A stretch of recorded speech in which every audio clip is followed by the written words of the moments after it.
We can start. Thank you. Okay, so yeah, welcome everyone to the next presentation at our conference. I'm very happy that we have with us Professor Rosemary Beck, and I will introduce her and then she will give her talk. We'll have a discussion. Professor Beck is a linguistic anthropologist. She has interests in the sociology of knowledge practices and in postcolonial linguistics. And she's Professor of African Studies of African Languages and Literatures and Dean of the Faculty of History, Arts and Area Studies at Leipzig University. We were just talking earlier on, and she was telling us about the fact that she's also working on the pandemic crisis management team. And so it's a very busy time for her for obvious reasons. But we're very happy that she is with us to speak about heuristics of detour, silence, words, buckets, and cables. Rosemary, the floor is yours. Yeah, thank you very much, everybody. Also, thanks, Johan. It's actually quite exciting to sit in Leipzig and speak in Brazil. I find that really a nice thing that we can do that. It would be nice also to just be there, you know, and have cups of coffee. But it's just as well this way. So I will speak about heuristics of detour. And let me see whether my computer works, because yeah, okay. So my problem is that I have been stuck with language for a very long time, really. Yeah. And it means that we have phenomena that we cannot describe with the traditional linguistic notion of language. That is mostly, at first sight, this is multilingual, urban, fluid practices in Africa. But we know that other people have described that as well. And then I came across this very interesting citation by Ariel Herianto, who published a paper with Makoni and Pennycook. Not all peoples have language in the sense we define it today. So I will come back to that. And then there is Karen Barra, the posthumanist, who says language has been granted too much power. And she makes reference to mainly to Foucault and to the Butler. And so what does that mean? And then we have some societies, I find, especially, that's now, of course, my perspective from as an Africanist. Some societies, the boundaries between humans and animals is much more fluid, and even between humans, animals, and nature. So we know that there are some elegies of people who have died from a shot when they were actually a leopard, and then they die as a human being. Or we know in southwestern Africa, bush people, they're called sun people, sorry, they can transform into wind and back, right? So what does that mean? And if we take that serious, if we don't take that as a metaphor, but as people's realities, we realize that metaphor is an instrument to exclude certain experiences and privilege others. So I keep piling on problems. So then I realize word and world are for us fundamentally different. And there are so many attempts at repairing them. I've just made a note a little bit of them. Sapir Whorf is one possibility to stick again together word and world. And of course, representation is another one, semiosis is another one, and so on and so forth. But we cannot think of word and world as just being at the same level or something, right? So since we're not able to deal with these phenomena using the notion of language in the sense we define it today, we need something else. But where are our resources, our intellectual resources to do that? So the first resource I have would be a deconstruction that says things could be different. So why should not language also be different? And I've been reading widely around in the past 10 years, really, and I come across this very interesting notion of Bruno Latour, who says the social is a black box. It means that what the social is, I mean, we can dispute that, but that's what Latour says. The social, or in my case, language is a whole, seems to be a whole, whose production has been removed from the purview of society, of analysis and reflection, because there is a social need to hide away the becomings of such wholes. And I want, just before I forget that, I want to say, I believe that we need this notion of language so we can actually uphold the distinction between nature and culture. And this is actually now really a difference to Roy Harris and his time, that we need new answers to what I would call the Anthropocene. So we have to actually start dealing with questions of, let me see. Okay. I have to speak into the microphone better. All right, good.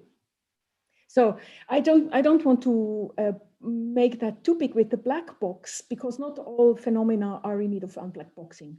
This only occurs sometimes if we have a problem, as I have with language, right? And we know, of course, that there is language. I mean, we have heard that Sinead talked about it, and Peter also made mention of problems that we have with language, but it is really very difficult to unstuck ourselves, unstick myself from language, and therefore from traditional European ideas. So I'm not going to talk too much about what the problems are. This is my account of the problems, and of course we know them, all of them. But I want to speak a little bit about language as a concept, and then I want to go into silence, and especially I want to speak about words buckets and dystopia, and this would be about Ebola, decontamination, sluice, and if I have time, I would go to Anthropocenic cables, making connections, and that would tie in with Peter's presentation just before. So not all peoples have language in the sense we define it today, and this is Ariel Herianto writing about this. And he makes actually a contrast between language or whatever that comprises sophistication, refinement, appropriate behavior, moral credibility, tact, and good manners. And he contrasts that to abstract, general, universal, standardized, and seemingly neutral instruments of communication that distinguish the signifier from the signified and thought from feeling. And I think when we read this, integrationists should start feeling uncomfortable, maybe, because we have here the notion of communication, and we have here something about signifier and signified, and don't really know how to take that seriously. So for me, the interesting thing about this is that what language is historically contingent, and it can change. Right? And Herianto clearly puts that in the context of Indonesian nation building and colonialism and globalization. And it's irreversible. That's also what he says. Very interesting. So where does this notion, as Herianto just said, this notion, where does it come from? And I like to make reference to Baumann and Briggs, 2003, Voices of Modernity, where they also write about inequality. And they say this notion of language is an effect of enlightenment and modernity. And just very briefly, and I know I'm absolutely sketchy here, but it fits the way I think about language as a concept. We have enlightenment as the categorical reordering of phenomena and their relationships by drawing new kinds of boundaries between them and giving them new onto-epistemological and moral political meanings.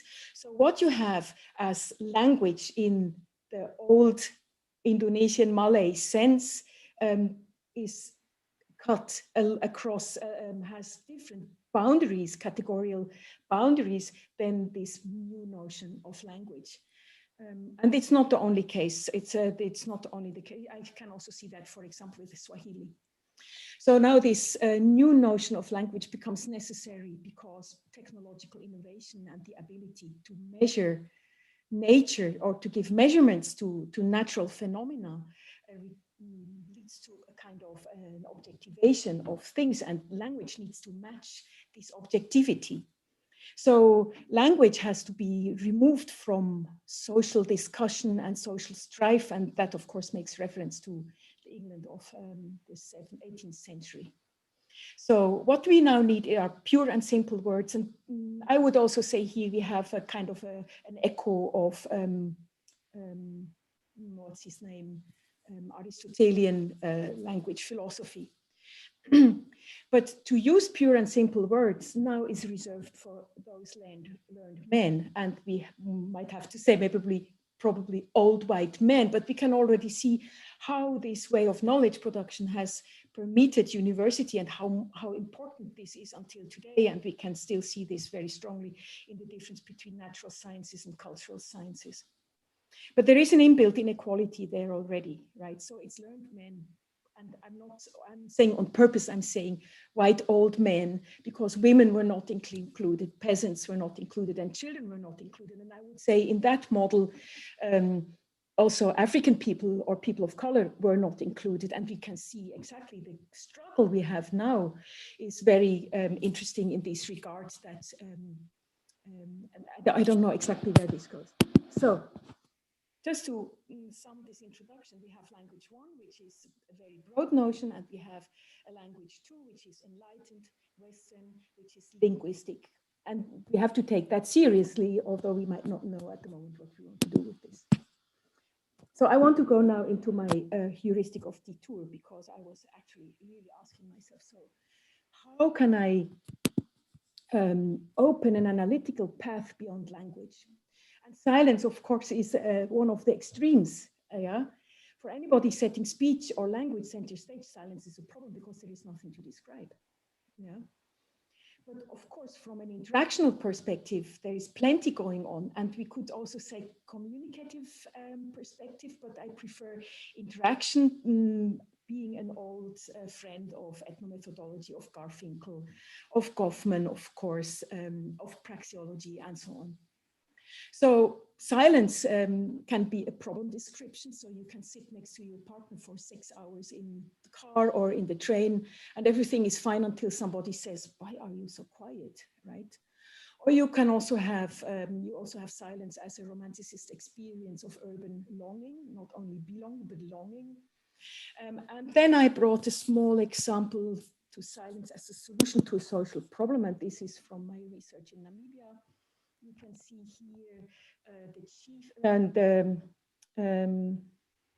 head of a farm association opening the meeting, and he now has to say that the king, the Rawa, is absent. And the interesting thing here is that he says, Epu Rari, Wahakare Repo Wambara, and then he makes a long pause, the Rawa, and so on, right? I understand that this has also already been answered and finished. He makes reference to an earlier talk. But this long pause is exceptional, and it draws attention to two things. First, the chairman of this meeting addresses the problem of a chief Ferawa not being there for political reasons. Everybody knows that, but by making this long pause, he does make also reference to it without making reference to it. And the second background is that it is socially and also spiritually very dangerous to make reference to people that are absent. And I think that he makes reference here to both problems, right? The social, the political, the three problems, the social, the political, and the spiritual. And that is what we have process for. So I use a strongly praxeological perspective on that. So let me move on to my second example, which is buckets, actually. So we have this epidemic in West Africa, 2014 to 2016 in West Africa, and it has got to do with climate change, with mobility in the region, poverty, poor public health. And until 2016, Ebola was a very scary infectious disease, and survival rates are until now in Africa between 40 to 60%, survival rate, right? And if you are repatriated to Europe or the US, you would have a survival possibility of 90%. So following this crisis, or during this crisis, medical and political anthropology debated this crisis in context of rights of life, of sovereign power and bare life. And just to very briefly make clear what is meant here, that when you go into the Ebola Treatment Unit and you are being tested, you have to sit there and wait maybe for a day until your test comes back. But you are not protected from all the others who are maybe infected or not. So you lose kind of autonomy, citizenship, and it gets worse and worse and worse. The more sick people get, they lose their names.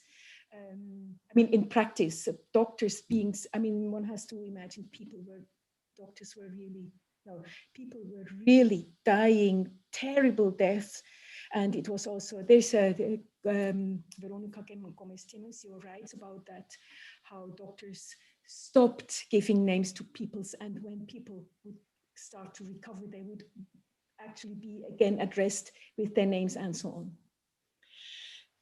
So the decontamination sluice, in that time when there was no vaccination, now there is a vaccination, but in 2016, 14 to 16, there was no vaccination. The decontamination sluice is an absolutely decisive moment in late modernity. It is where the virus and the human being take shape. So from the red zone, let me show you, from the red zone, which you see here behind, you see a spacesuit, and they are called like that, a spacesuit enter this decontamination sluice. And there is a body awaiting you, and you have to now remove in a kind of a dance, in a ritual, whatever you want to call it. You have to remove, be disinfected, and then come out. It's the moment where the virus and the human being have to be distinguished, and one passes and the other one is not allowed to pass, right? So what you see here, maybe just very briefly, you see how to the one side you have huge drums with where you have a tap to have your disinfectant in different different kinds of disinfectants. And on the other side, you have the black drums where you dunk your gear and throw it away. So I've been looking at this decontamination sluice. Yeah. So and what I'm going to show you now is a moment as this decontamination sluice. Linguistically, it's not interesting, right? There is very little said. So this body, I'm just going for the next slide. You see the body here, and she would really not say much. She says, wash hand, turn around, open arms, lift foot, and so on. That's really very routinized. But I want to argue that words are doing things here, and I would just want to take you rather quickly through these screenshots. What you are going to see is about 2 seconds of what is happening.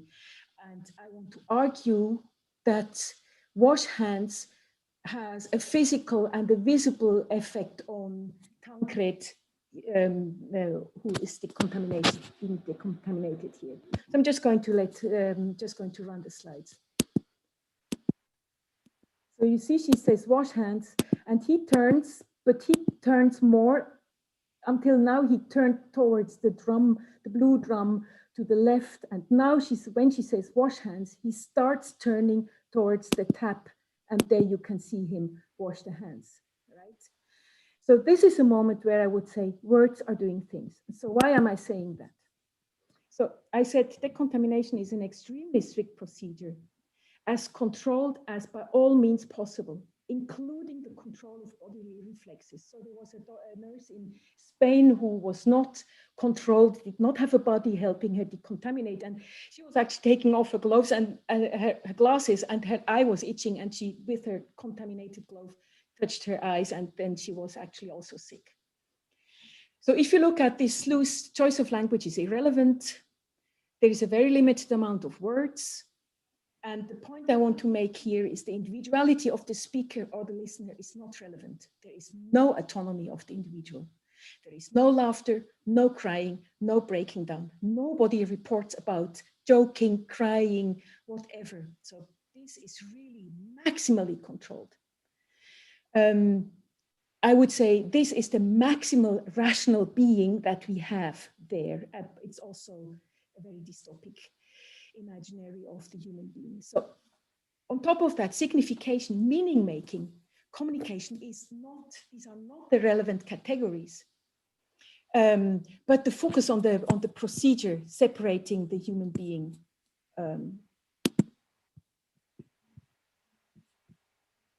Okay, wait, I'm sorry. I'm getting here I have to turn back. Okay. So where I want to aim at is that signification is not important here, but the procedure itself is that which is important. So everything, it's everything, it's a distributed agency where words actually become like buckets. So there is no difference. You need that bucket exactly there, and you need exactly this disinfectant that stands there, and you need the body who stands here, and you need the words that are being said here and there, right? So this is really very interesting moment. And I want to just make reference to active network theory, from where I have this idea that agency is to make a difference. And of course, when we hear agency, we also hear intentionality. But if you remove intentionality from agency, then it is clear that also non-human or more than human entities can actually act, right? So then we also have to see that words can be described to have agency. They make a difference, as we could just see right now. So in the sluice, words become like buckets, and words can become like things. However, Latour himself also says that humans differ because they are often themselves equipped with many instruments to gather, compile, represent, or even calculate the whole in which they are said to reside. So what happens is that the human being appropriates the agency of the words, right? And very often we cannot make a difference. So this now is a moment where we can actually make a difference. And that's a very interesting moment. It is dystopic. It's not what we want the human being to be, or at least I think it's not where I mean, this is, the problem is could be one of the futures of the human being, and it's a reality of the human being. But that's not what I think should be a humanistic way of looking at it. So how much time do I have? Oh, I still have plenty of time. I've been very fast, sorry. Okay, I have a last example. And that would be cables. Cables in the city, which are maybe just as much, non-linguistic. So I go back to Amin Thrift, Nigel Thrift, who has been one of the most important proponents of non-representational theory. And they write a book, Seeing Like a City, where they actually put up the complexity of the city, and they attest the city, a metabolism of itself, a machinery that functions without a human being. And that is actually very interesting.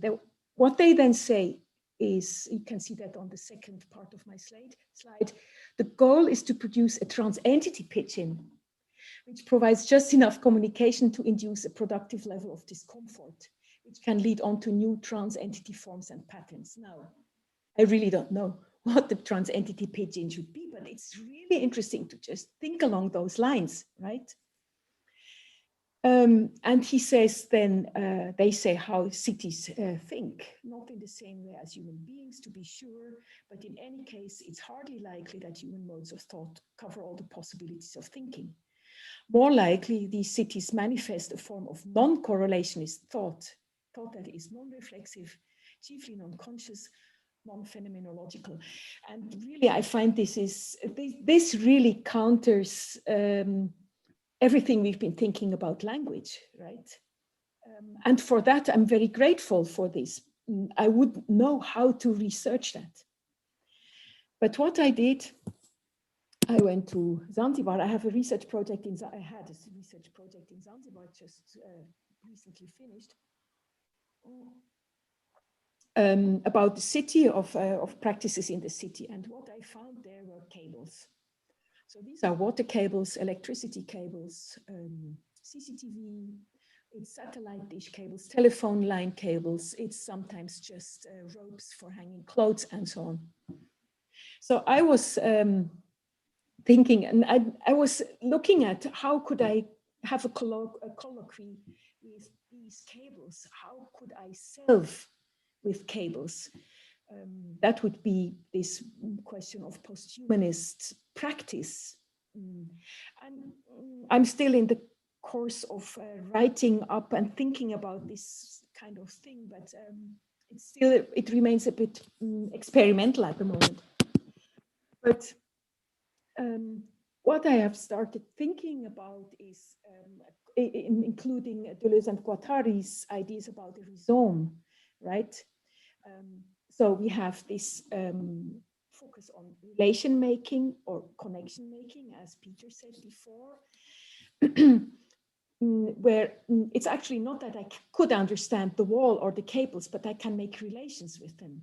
Yeah, that would be the idea. So, and the interesting thing was I really had to learn how to speak about these things, about these conductor slugs, and I've forgotten already, but I didn't have words for what I was seeing.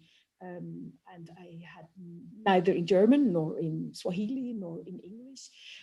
So I had to actually take possession by naming these things. And then when I started speaking about these things in Germany, I realized that while I was very individualistically speaking about this particular cable, when I came to Leipzig, I had to leave behind that cable in Zanzibar, right?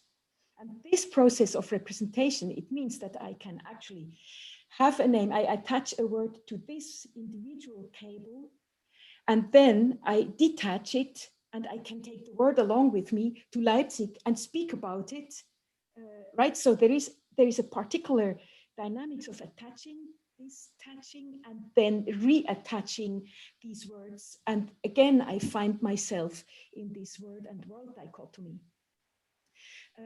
So this, I found that I started to think, how could we do that differently? So the first point is, the first way to think about it is to imagine a huge cloud of words, of all kinds of words, right? And that you would very exactly start to enroll into concrete situations through particular procedures. That would be grammar, could be semiosis, could be the nation, right? And so on. And then the second step would be not to lose the cable in Zanzibar, right? But to think of different ways of appresentation, that maybe that particular cable that is there in Zanzibar is also here. And it's now here, not only in Leipzig, but it's also in Brazil. So I think if we think of language also to be different, or that we can think in other ways about language, so why should we not do that? Just putting out these ideas, yeah? So where do we take it from here? I've already said that looking at what Bauman and Briggs, right, we have to see that language as we define it today, sorry for I have not the full inverted commas, is instrumental in the separation of nature and culture. And we have to think about that with regard to, we have to think about them with regard to the Anthropocene, how we want to deal with the separation of nature and culture. National linguistics, I cut out that slide, so we can leave that out. But what, of course, is at stake is the notion of language involved in creating and sustaining a certain notion of the human being. And that is kind of my topic here also when I speak, of course, when I speak about myself selving with cables, or the human being, or the spacesuit needing to be really robbed of all kinds of human traits to be able to be separated from the virus.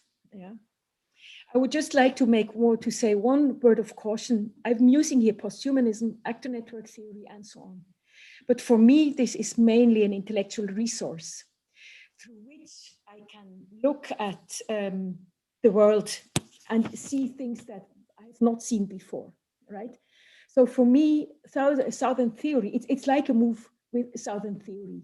So if I have Southern theory, I go to Africa to see how things could be differently, right?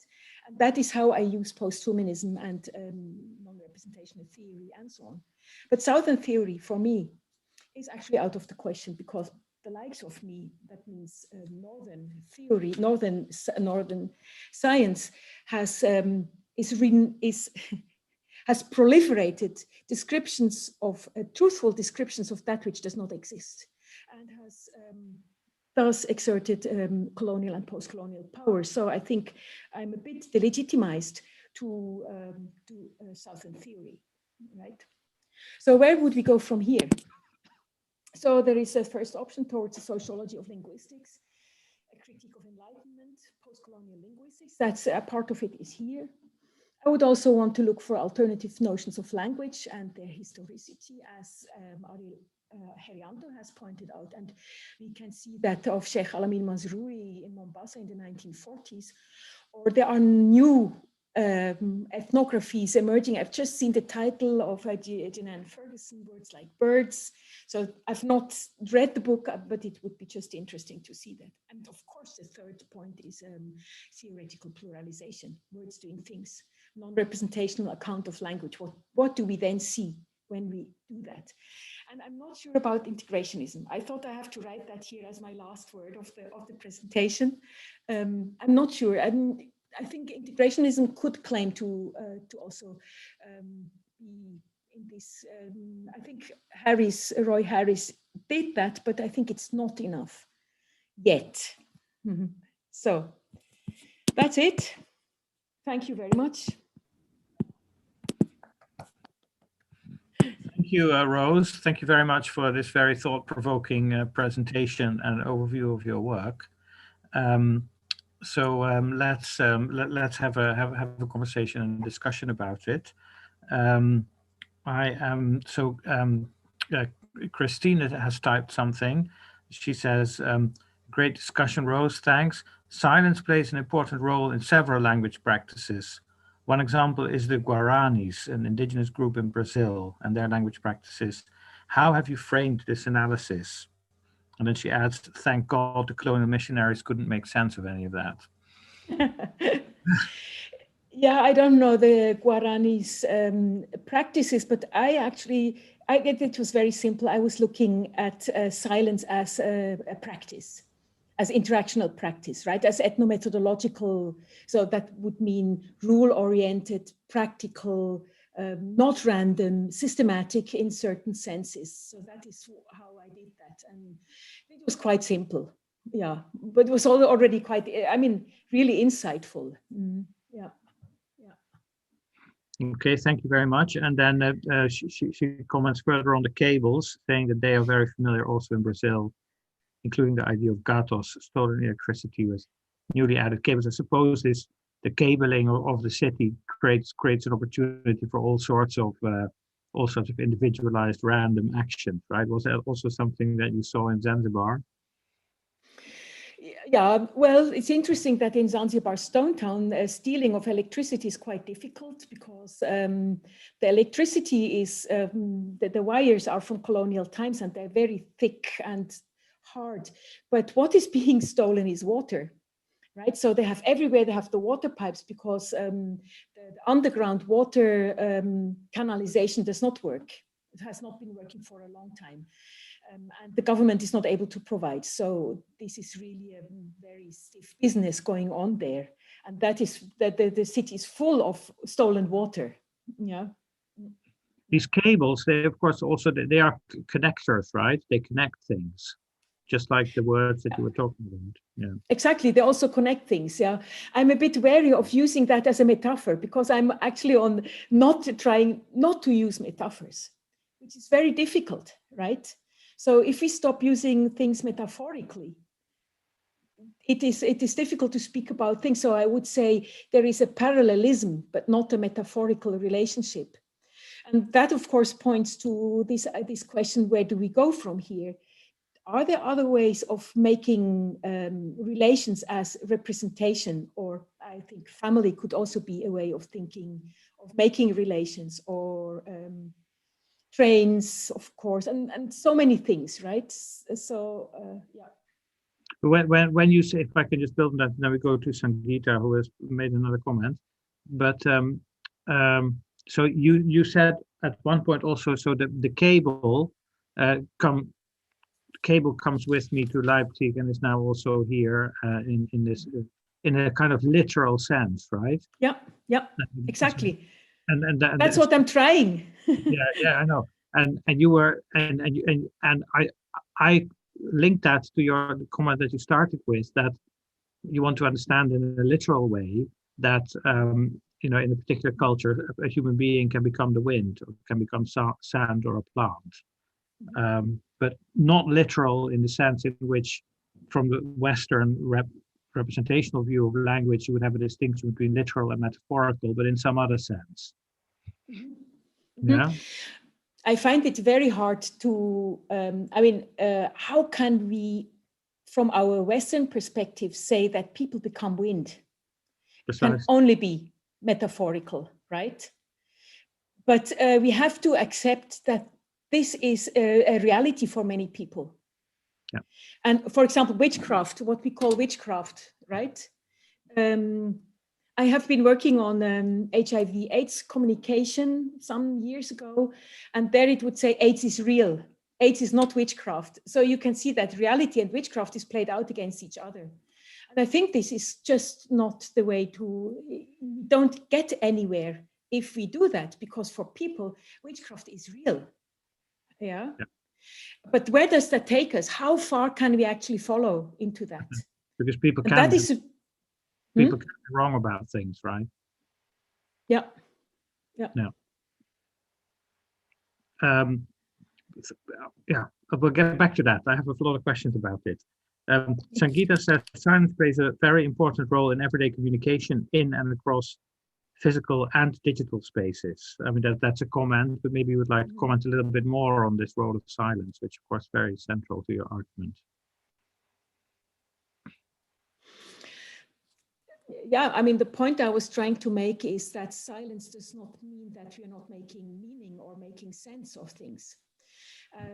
That was kind of my first step into this heuristics of a detour, where I'm trying, to get away from the confinements of language. Because if I, as a linguist, I can of course say, well, there is nothing there. But if you look at it in a very strictly linguistic sense, then you have no business looking at silence. Yeah, there is nothing there that you could write about. Yeah. Yeah. Okay. Have you looked at Heidegger's writings on language, which present quite a different view of language than the one that you took issue with in terms of this basic modernist 17th century representationalist view? And for Heidegger, silence is the ground of meaning, right? So it's only against the background of silence that we can even hear a word being spoken. So silence and articulation they're like north and south pole of a magnet. You can't have one without the other. Yeah, there I would say it is very interesting that Heidegger uses this idea of figure and ground, where you have a stable ground against which figures move, right? And we know that this is also a very Eurocentric way of thinking. This is in Bourdieu, is very important for Bourdieu, for example. But we also know that there are societies which don't need this stability of a background against which something moves.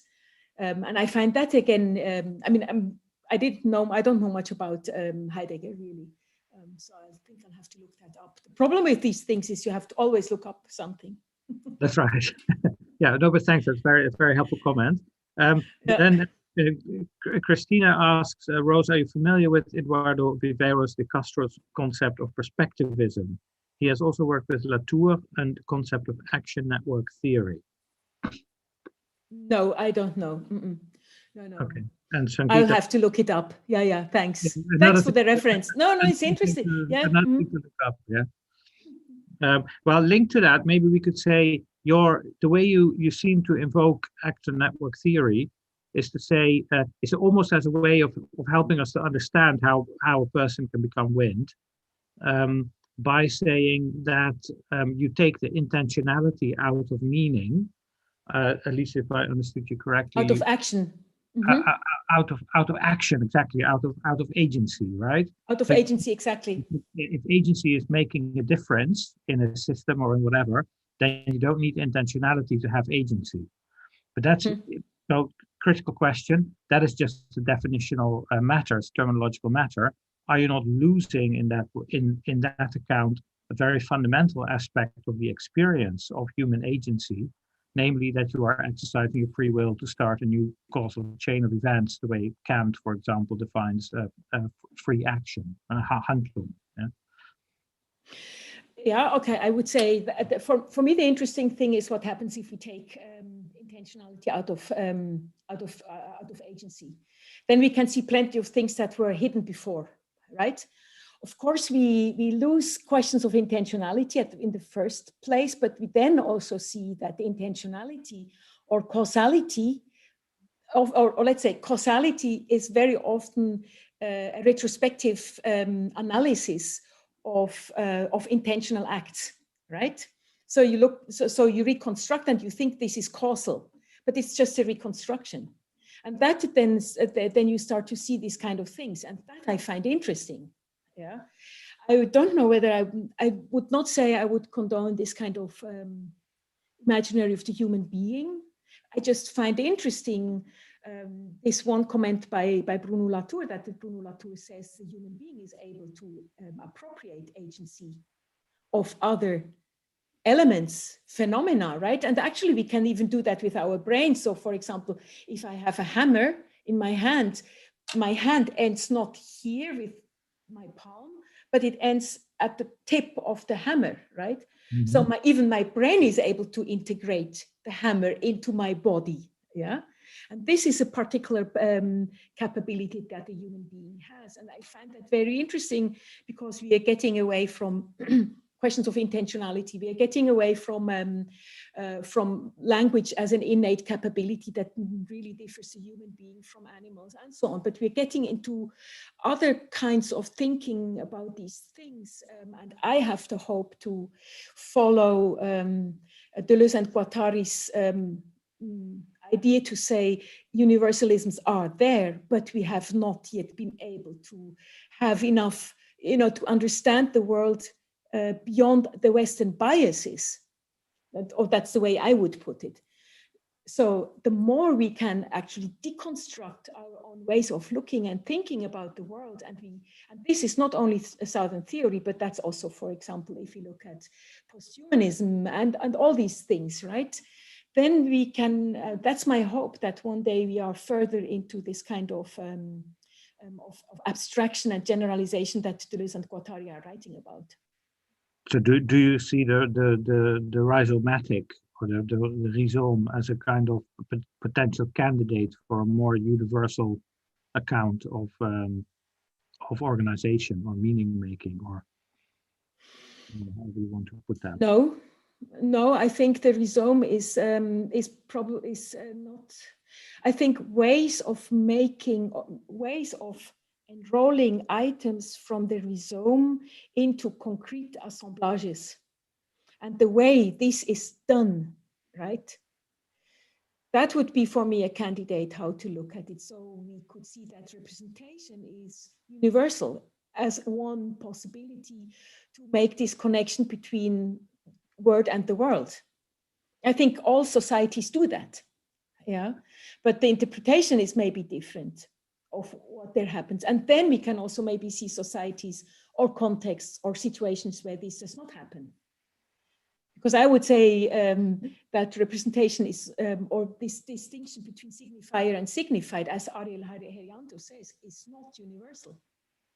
Or not omni, I would say, not omni, it's not always relevant, right? It's not always that what we are doing. And I find this opening is interesting. I don't know where this is going, but it's just an interesting opening, Yeah.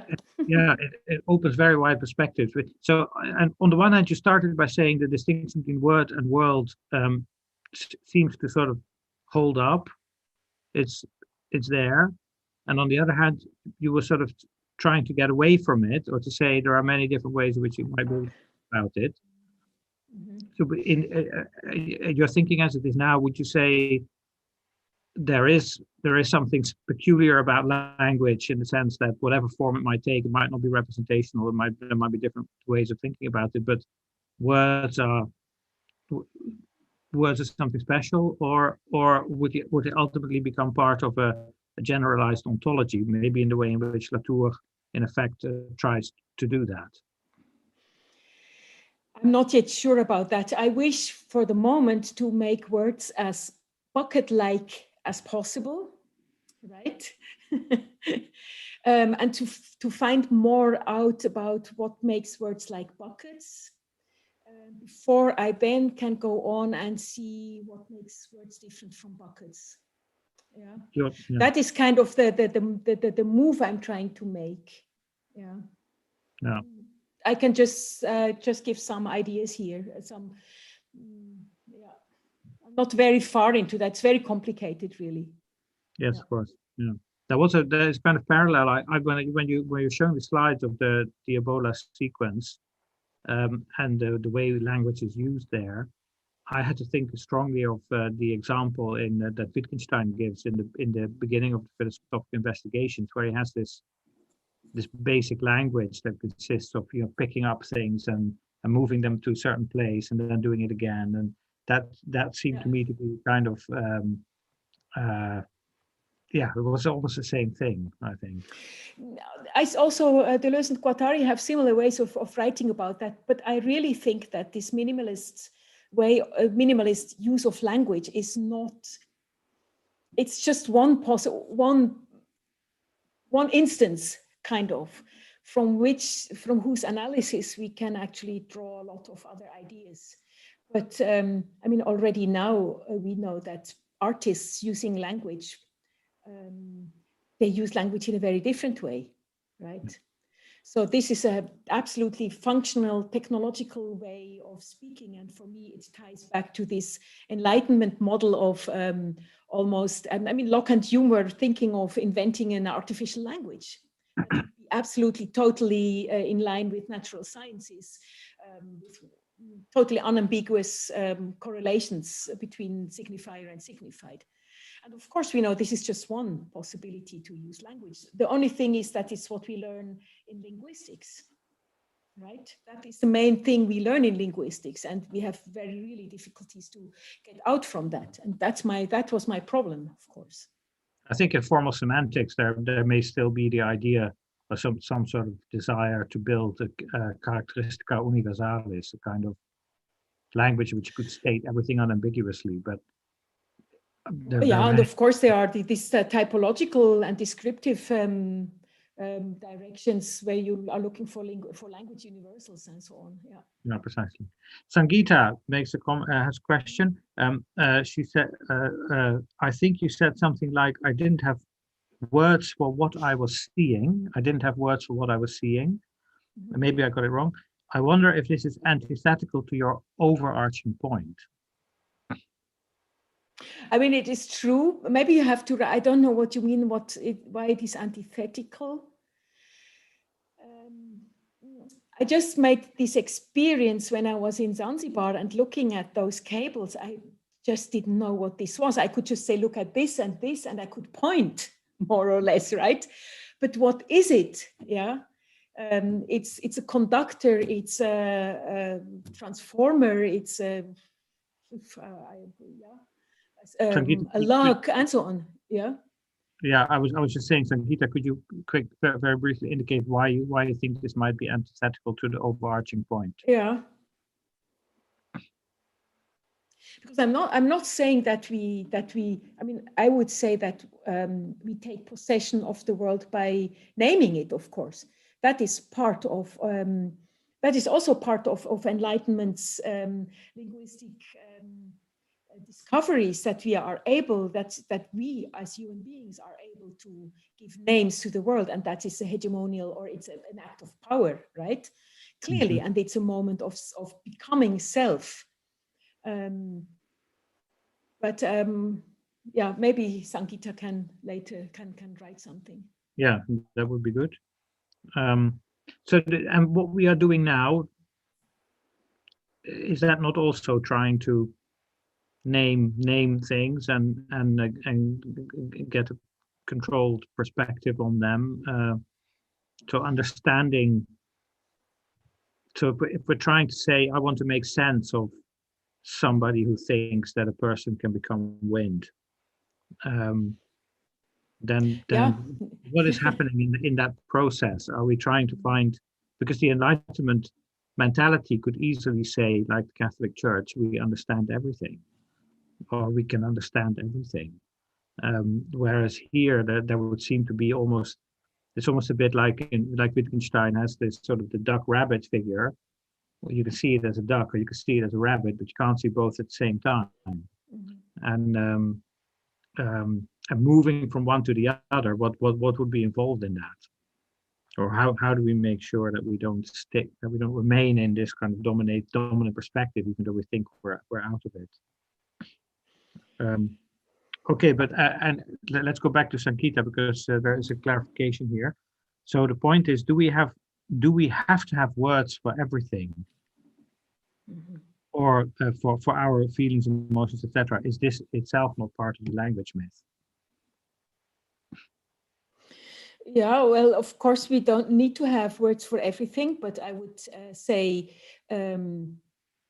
obviously, in my case, it was not about feelings or emotions. That is the most often cited moment where we don't have words for things, or for trauma. That would be another context.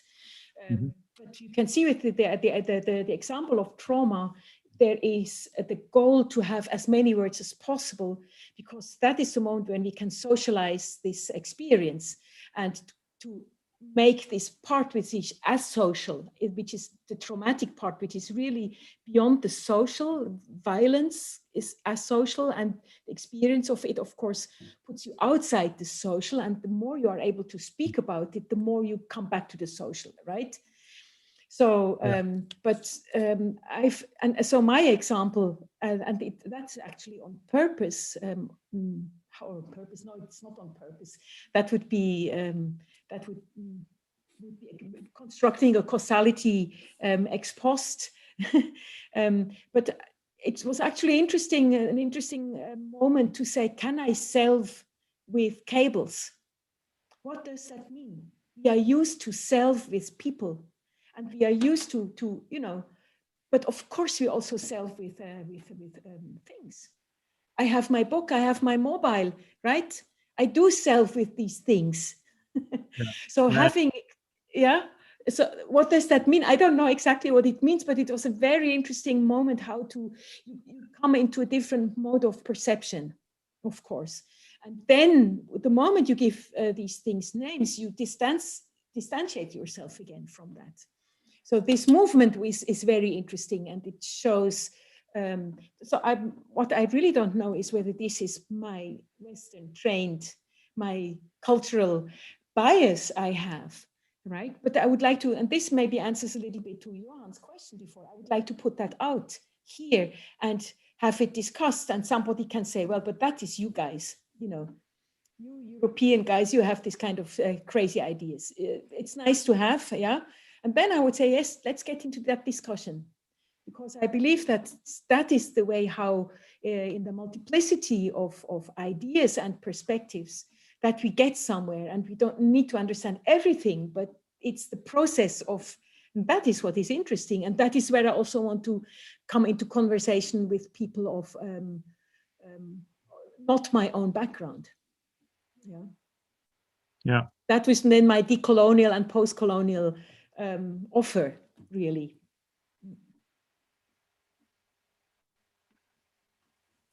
Yeah, thank you very much.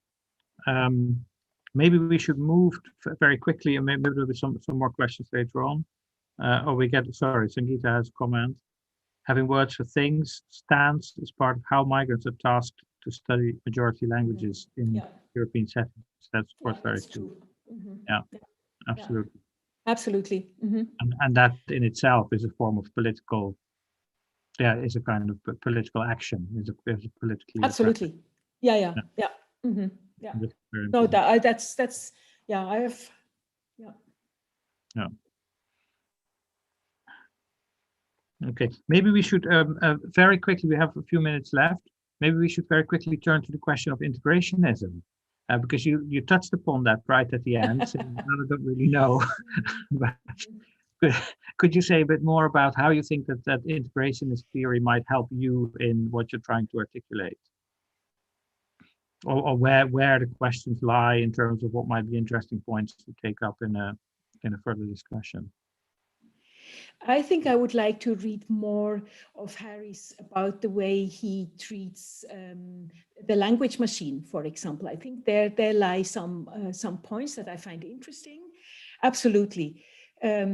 in his early critique of linguistics, I also find that I think I have to read that up again. I think mostly the language machine. Where I have more problems is with this more individualistic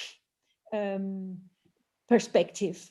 That is one of the reasons why, for example, I turn to ethnomethodology, because I say we can actually only say things about that which we can observe, and I can't observe inner states, right? So now, if I shift interpretation of the world to my inner self, I withdraw from analysis. I remove it from analysis. Just with, for example, Saussure saying that the sign is arbitrary. The moment you say the sign is arbitrary, you remove the way it is brought together. You remove it from analysis because it's unsystematic, right? So this is the same problem. If everything is inside me, what should I do with that? I can only observe that which is external. So I think I would like to read up more what Harry said. Maybe there are some misunderstandings there, right? But of course, it could be interesting to look at how Harry holds up in the lecture, in the reading of my African or Latin American or Chinese colleagues, right? What do they make of that? That would be a fantastic project, really. So they could tell us, you are crazy, you guys, you know. It's totally different. Or actually, you can tie in with this and that. And that would be another way to come closer to this kind of universals. Yeah, that's right. That's a very important. That's a really interesting point. So do you see Harris as sort of articulating a private language argument, almost, that everybody has their own? No, no, I wouldn't have thought that. No. I have to think about it. I have to look it up. Another one to look up. Okay, so well, if there are no further questions at this point, then I think we're also almost out of time. I think we can draw the session to a close. Are there any final observations or comments that you would like to make, Rose? Oh, it was actually, it was very nice for me to present here, because I've been thinking about these things for such a long time. In a sense, I have started presenting my new way of looking at language, right? Which is crisscrossing all kinds of traditions, and I don't really know what to do with it yet. But it has been the first time that I've been trying to give it an integrated, not an integrationist, but kind of an argumentative integration. And I'm very grateful that I could do that here. Okay, well, thank you very much. I think we've all learned a lot from it. Seeing where your thinking is going, and looking forward to hearing more about that in the future. So thanks everyone for attending the session. Bye-bye. A nice day everywhere from Hong Kong to Brazil. Yeah, exactly. We're all